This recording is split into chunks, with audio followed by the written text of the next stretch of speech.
मेरी नई नई शादी हुई थी और मेरे पति शादी के दूसरे दिन ही मुझे छोड़कर काम करने विदेश चले गए थे। मैं घर में अकेली थी और फिर कुछ ही दिनों बाद मेरे देवर जो पहले हॉस्टल में रहते थे वो अब मेरे पास रहने के लिए आ गया था। लेकिन वो अक्सर मुझसे कहते रहता था, भाभी सफेद घोड़ी की सवारी करने में बहुत ही मजा आता है। मैं उसकी बातों को हंसकर टाल देती थी, लेकिन अब वह तो हर समय एक ही बात करता था। और फिर एक दिन मुझे कहने लगा, अब मुझसे रहा नहीं जा रहा, मुझे जल्द से जल्द सफेद घोड़े की सवारी करना है। और फिर एक रात बहुत जबरदस्ती पूरे जोश के साथ। कभी कभी गलत फहमी इंसान को अच्छे खासे रिश्ते को खत्म करके रख देती है। और देवर भाभी का रिश्ता एक ऐसा रिश्ता होता है जिसमें कि कभी कभी इंसान अच्छी बातों को भी गलत मतलब निकाल लेता है। और यही मेरे साथ भी हुआ था। यह कहानी उन दिनों की है जब मेरी नई नई शादी हुई थी। मैं शादी करके अपने ससुराल आई थी। मैं देखने में काफी खूबसूरत थी, लेकिन गरीब होने के कारण कहीं मेरे साथ किसी तरह की कोई ऊंच नीच ना हो जाए, मेरे माता पिता ने मेरी शादी 19 साल की उम्र में ही कर दी। अच्छा रिश्ता मिल जाना मेरे लिए सौभाग्य की बात थी। मेरे भी कई अरमान थे जिस तरह के हर लड़की के होते हैं, लेकिन मेरे वह सारे अरमान धरे के धरे रह गए जब शादी की दूसरी सुबह ही मेरे पति मुझे छोड़कर अपने जरूरी काम करने के लिए विदेश चले गए। मेरी शादी बहुत ही जल्दीबाजी में हुई थी क्योंकि परिवार बहुत ही छोटा मिल गया था और मेरे मम्मी पापा इस रिश्ते को हाथ से जाने नहीं देना चाहते थे। मेरे सास ससुर नहीं थे, बस एक पति थे और एक देवर था जो कभी हॉस्टल में रहकर पढ़ाई कर रहा था। लड़का अच्छा खासा कमा लेता था और उसकी कोई डिमांड भी नहीं थी। उसने तो बस मेरी खूबसूरती देखकर मुझे पसंद किया था और मेरे मम्मी पापा को क्या चाहिए था। इन्हीं सब कारणों से मेरी शादी खुशी खुशी रोहित के साथ कर दी गई। मैं पिता होकर ससुराल आई। बड़ी सादगी के साथ मेरा स्वागत किया गया था। मेरे ससुराल में ज्यादा लोग नहीं थे और अब जब मैं अपने पति के कमरे में आई, मेरे पति ने कमरे को बहुत ही अच्छी तरह सजाया था। पूरा कमरा प्यारी प्यारी खुशबू के साथ महक रहा था। आज की रात मेरी सुहाग रात थी। मैं बड़ी बेसब्री के साथ पति के इंतजार में बैठी हुई थी। मैंने अपने सर पे एक लंबा सा घूंघट ओढ़ रखा था और फिर करीब आधे घंटे बाद मेरे पति रोहित कमरे में दाखिल हुए। अंदर आते हुए दरवाजे को बंद कर लिया और फिर मेरे पास बैठकर मुझे बहुत ही प्यार से अच्छी अच्छी बातें करने लगे। शुरू शुरू में तो मुझे बहुत ही अजीब लग रहा था, लेकिन धीरे धीरे मैं उनके बिल्कुल करीब आने लगी। अब मुझे उनसे कोई शर्म नहीं आ रही थी। अब मेरे पति ने मेरा हाथ पकड़ा और अपने प्यार का इजहार करने लगा। मेरे दिल की धड़कन बढ़ने लगी थी, लेकिन थोड़ी देर के बाद ही हम दोनों को प्यार करते करते कब एक दूसरे के बाहों में समा के पता ही नहीं चला। और करीब 2 घंटे के बाद मेरे पति ने मुझे बताया कि मुझे सुबह काम के सिलसिले में विदेश जाना होगा।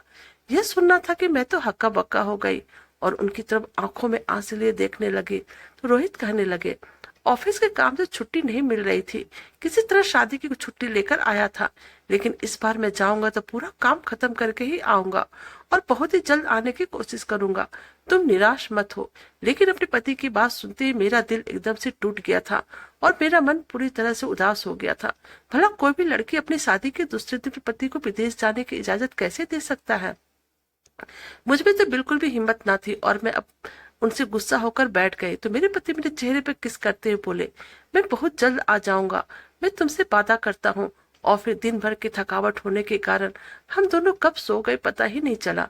सुबह जब मेरी आंखें खुली तो मैंने देखा कि मेरे पति विदेश जाने के लिए एकदम से तैयार हो गए थे।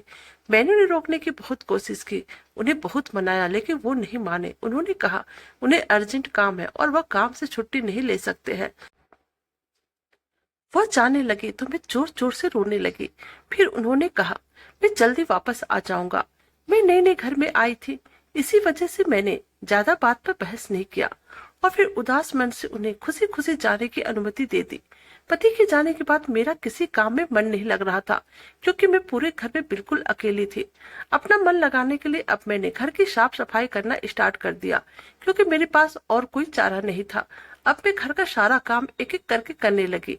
मेरे पति का घर बहुत ही बड़ा था और साथ ही साथ घर के पीछे हिस्से में एक घोड़े का बहुत बड़ा अस्तबल था जिसमें 2-3 घोड़े रखे हुए थे। मेरे पति को जानवरों से बहुत प्यार था और मुझे भी बचपन से ही जानवरों से प्यार था। और अब मैं घर का काम काज करने के बाद अपना कुछ समय उन घोड़ों के बीच बिताती थी। मैं घोड़े को समय समय पर खाना देती थी। उन सभी घोड़े में एक सफेद कलर का घोड़ा था जो देखने में बहुत ही सुंदर था। मुझे उस घोड़े से बहुत ही ज्यादा लगाव हो गया था। वो घोड़े भी मेरी तरह इस घर में बिल्कुल अकेली थी। अब मैं घोड़े को खाना दिया और फिर वापस अपने कमरे में चली आई। मैं रोहित को फोन लगाया और फिर कुछ देर तक उनसे बातें की।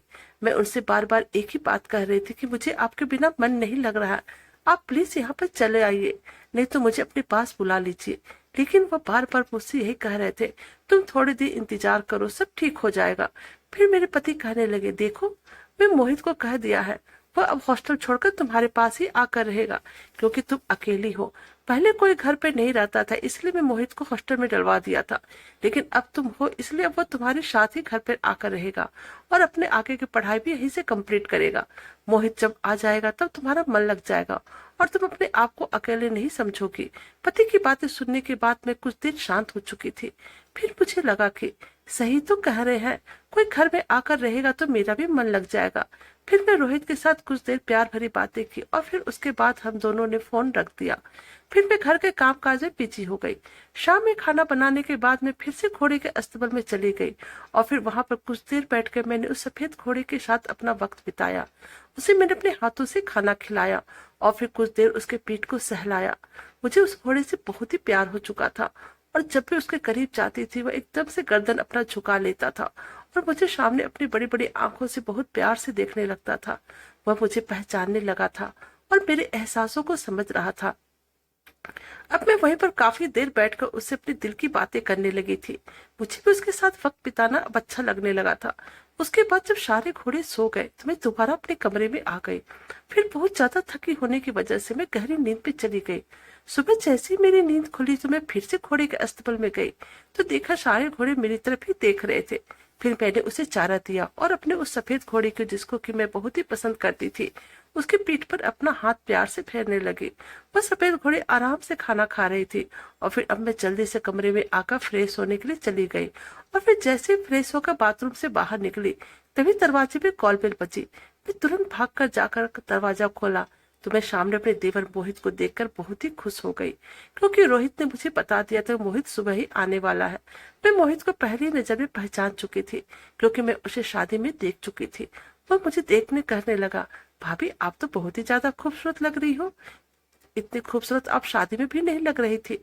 मैं शर्मा के नीचे देखने लगी तो वह कहने लगा, भाभी आपको शर्माने की कोई जरूरत नहीं है। अब मैं उसे कहा, तुम अंदर तो आओ, मेरी तारीफ बाद में कर लेना, चलो जल्दी से अंदर आ जाओ।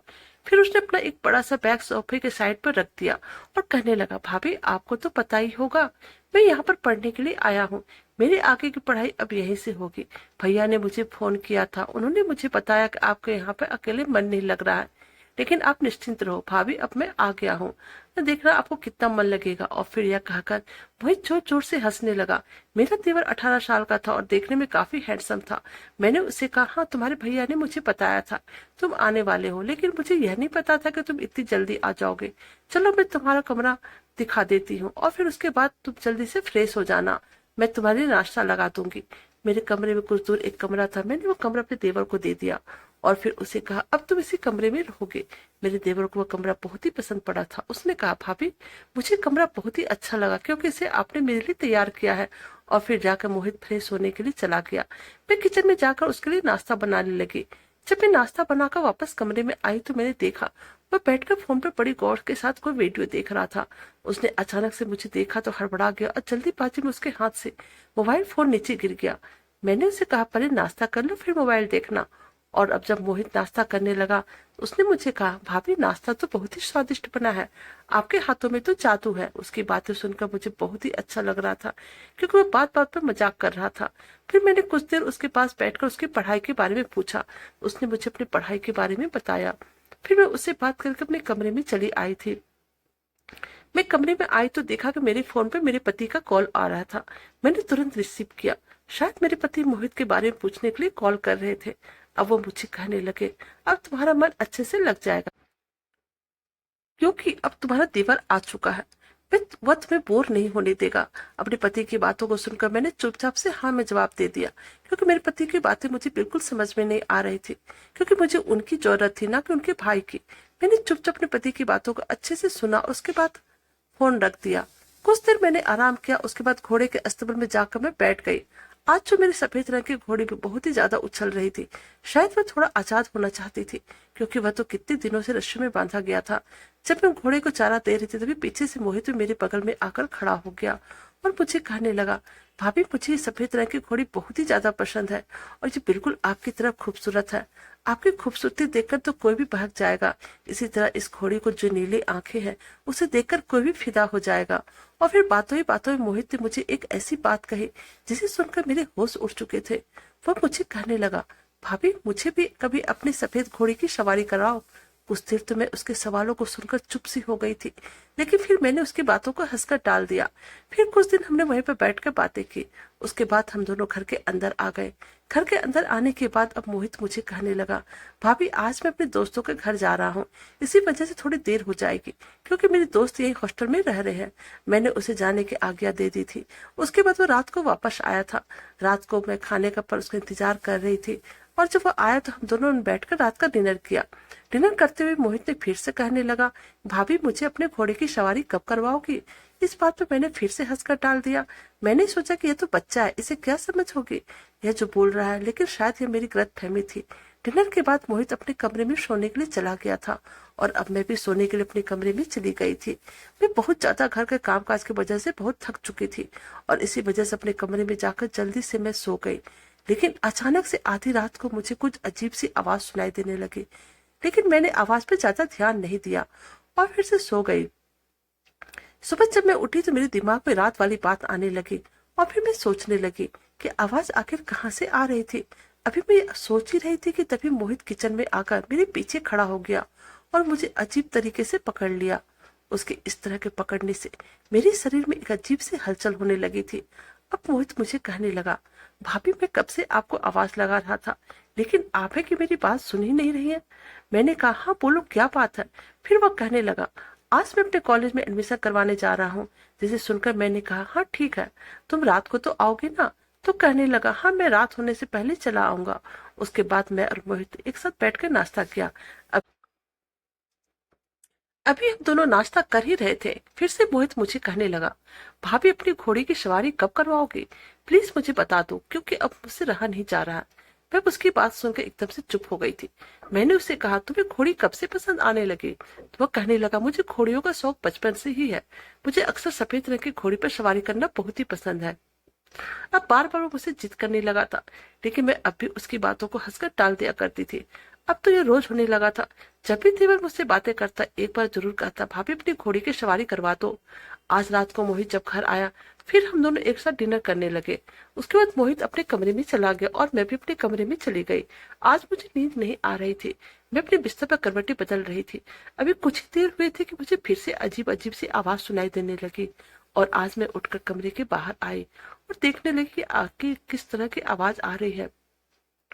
मैं धीरे धीरे कदम बढ़ाते हुए देवर कमरे की तरफ जाने लगी क्योंकि आवाज मुझे वहीं से आ रही थी। ये बहुत ही आवाज अजीब किस्म की थी जिसे सुनकर मेरे जिस्म में हलचल होने लगी थी और अब मुझे डर लगने लगा था। मैं भागकर अपने कमरे में आ गई, दरवाजा कुंडी लगाकर लेट गई। आज मैं अपने पति को बहुत ही ज्यादा याद कर रही थी। मैंने उन्हें कॉल लगाया लेकिन उनका फोन स्विच ऑफ आ रहा था और अब मैं इतनी डर गई कि मैं चादर से अपने आप को पूरा कवर कर लिया। अब मैं सो गई। सुबह उठी तो फिर घर के कामकाज में मगन हो गई, लेकिन बार बार मुझे रात वाली आवाज परेशान करने लगी थी। आज फिर मोहित मेरे पास आया और कहने लगा, भाभी मुझे जल्दी से अपनी घोड़ी की सवारी करनी है क्योंकि मैं अब रह नहीं सकता हूँ।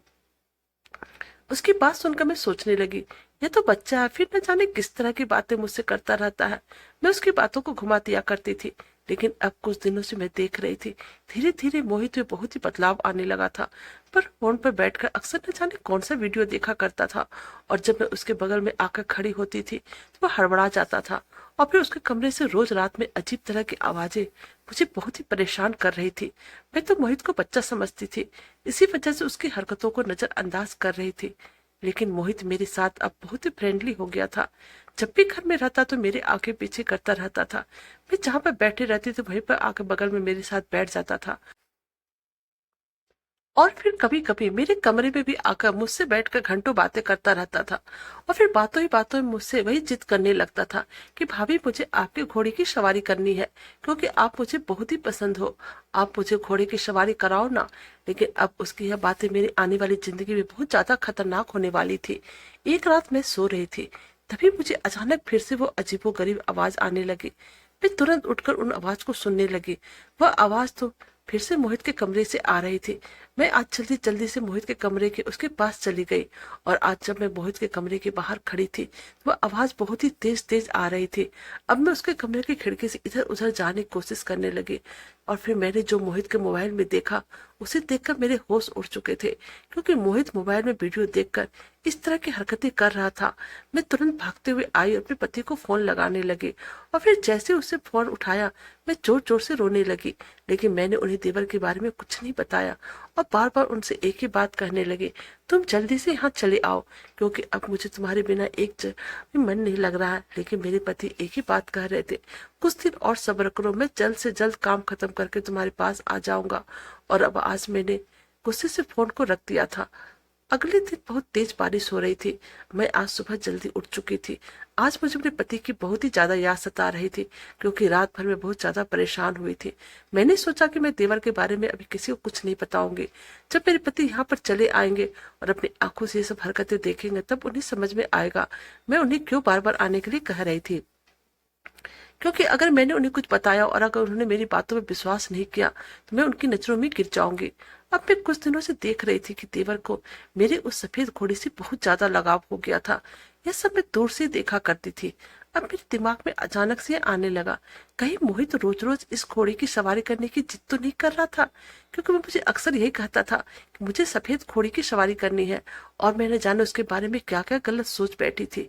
अब मुझे अपने आप पर गुस्सा आने लगा था।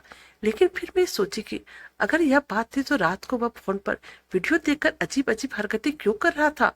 अब भी मेरे मन में बहुत ही सारे सवाल चल रहे थे जिसका जवाब सिर्फ और सिर्फ मोहित ही दे सकता था। और अब मैं उसे जवाब लेने के लिए उसका इंतजार करने लगी।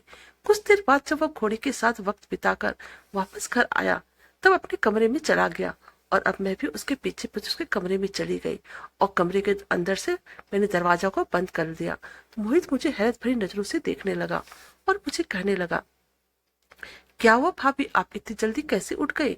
मैं उसे अजीबोगरीब बात करने लगी। वह मुझे कहने लगा, भाभी आप ये कैसी बातें कर रही हैं। मैं आपकी बात समझ रहा हूँ लेकिन मेरा ऐसा कोई इरादा नहीं था। वह मेरी बातों को अच्छे समझ चुका था। मैंने कहा, फिर कैसा मतलब था। तुम तो रोज मुझे कहते थे कि तुम्हें सफेद रंग की घोड़ी की सवारी करनी है।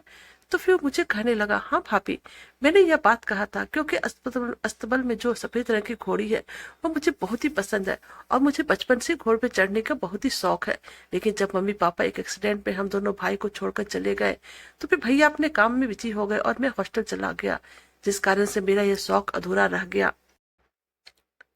और फिर यहाँ पर आने के बाद मैं जब से उस सफेद घोड़ी को देखा मेरे शौक अरमान फिर से जाग उठे और मुझे उस पर सवारी करने का बहुत ही मन करने लगा। मैं एक बार बचपन में घोड़े से गिर भी चुका हूँ, इसलिए मुझे उस पर अकेले चढ़ने में डर लगता है। उस कारण मेरी टांग में फ्रैक्चर भी हो गया था और यह डर मेरे मन में अभी तक है। लेकिन मुझे इस घोड़े पर चढ़ना है। मैं चाहता हूँ कि इससे आप मेरी मदद करें, इसलिए मैं बार बार आपसे ये बात बोल रहा था। मैंने कहा, फिर वो घोड़ी तुम बात को अच्छे से कैसे समझ रही थी।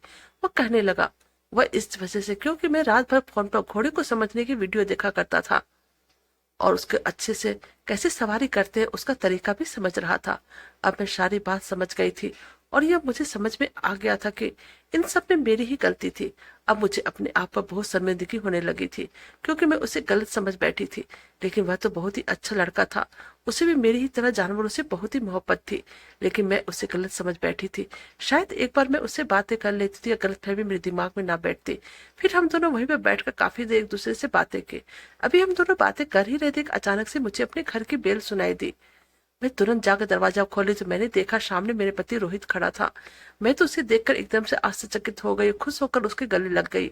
अब उसने भी मुझे गले लगाते हुए कहा कि मैं तुम्हें सरप्राइज देना चाहता था, तुम बार बार आने की जिद कर रही थी। मैं समझता हूँ कि हमारी नई नई शादी हुई है और दूसरे दिन भी मैं तुम्हें छोड़कर चला गया। मुझे पता है तुमने बहुत मुश्किल से अपने आप को संभाला होगा, लेकिन अब देखो मैं जल्द से जल्द सारा काम खत्म कर लिया क्योंकि मुझे भी तुम्हारे बिना मन नहीं लग रहा था और अब मैं हमेशा के लिए यहाँ पे वापस आ गया हूँ। और अब मैंने सोच लिया कि अब मैं अपना सारा काम यहीं से करूंगा। अपने पति की बातें सुनकर मैं बहुत ही खुश हो गई। आज मैंने उन पर अपना जमकर प्यार लुटाया था और आज मुझे अपनी इस गलती का भी एहसास हो गया था कि अगर मैं देवर की हरकतें के बारे में पति को बता देती तो शायद आज वह भी देवर को मेरी ही तरह गलत समझते और उस बेचारे की इज्जत पर दाग लग जाता। शुक्र भगवान का कि समय रहते ही भगवान ने मेरी आंखें खोल दी। तो दोस्तों, कहानी अच्छी लगे तो प्लीज चैनल को लाइक कीजिए, सब्सक्राइब कीजिए और शेयर कीजिए। Thank you.